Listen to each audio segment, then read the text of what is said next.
জাতীয় নাগরিক কমিটি এবং বৈষম্য বিরোধী ছাত্র আন্দোলনের পক্ষ থেকে আমরা ঘোষণাপত্রের দাবিতে শহীদ মিনারে পুরো বাংলাদেশ থেকে একটি আন্দোলনের ডাক দিয়েছিলাম।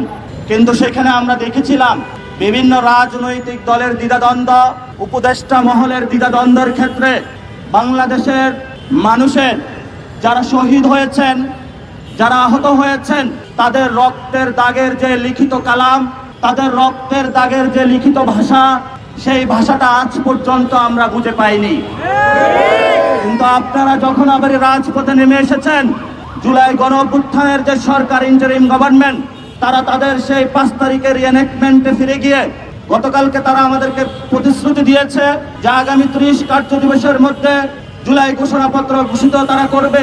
এবং সেই ক্ষেত্রে আমরা এই 30 কার্য দিবসের মধ্যে ইন্টারিম গভর্নমেন্টকে লাস্টবার হুঁশিয়ার করে দিতে চাই, এইবার যদি কোনো হেলাফেলা করা হয়, বিভিন্ন রাজনৈতিক দলের যে দ্বিধাদ্বন্দ্ব রয়েছে, সেই ক্ষেত্রে যদি আপনারা মাথা নিচু করেন, জনতা কিন্তু এবার যমুনার এখানে রাজস্বিক মোড়ে অবস্থান নিয়েছিল, আমরা কিন্তু পরে যমুনার সামনে বসে থাকবো না, যমুনার ভিতরে যেতে ইনশাল্লাহ আমরা বাধ্য হব। আপনারা দেখেছেন বাংলাদেশের জনগণ আমাদের শক্তি, এই শক্তিকে ভর কেন্দ্র করে কিন্তু আমরা গণভবনে গিয়েছিলাম। বান্ডেল থাকলে প্রতি সেনমানিতে টাকা বাঁচবে। বিকাশ সেনমানি বান্ডেল কিনে জিতুন প্রতি লেনদেনে। এই জনগণ কিন্তু পার্লামেন্টে গিয়েছিল, কিন্তু এখনো যারা সচিবালয়ে, স্কুল, কলেজ, ইউনিভার্সিটিতে, ক্যান্টনমেন্টে, বিভিন্ন জায়গায় আওয়ামী লীগের প্রেতাত্মা হিসাবে কাজ করে যাচ্ছে, মুজিববাদী আদর্শের কাজ করে যাচ্ছে, আমরা তাদেরকে শেষবারের মতন হুঁশিয়ার করে দিতে চাই। আসুন দেখুন, আজকে রায় হয়েছে, দল নিষিদ্ধ হয়েছে, আপনাদের বোধোদয় হওয়া উচিত।